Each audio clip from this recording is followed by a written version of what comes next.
As my old friend, I've come to talk with you again, because a vision softly creeping left its scenes while I was sleeping,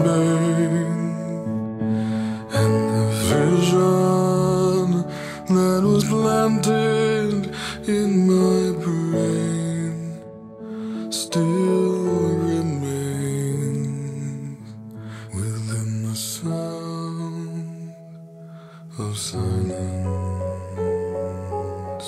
In restless dreams I walked alone, narrow streets of cobblestone,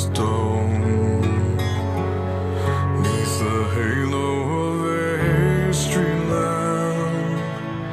I turned my collar to the cold and damp, when my eyes were stabbed by the flash of a neon light that split the night and touched the sound of silence.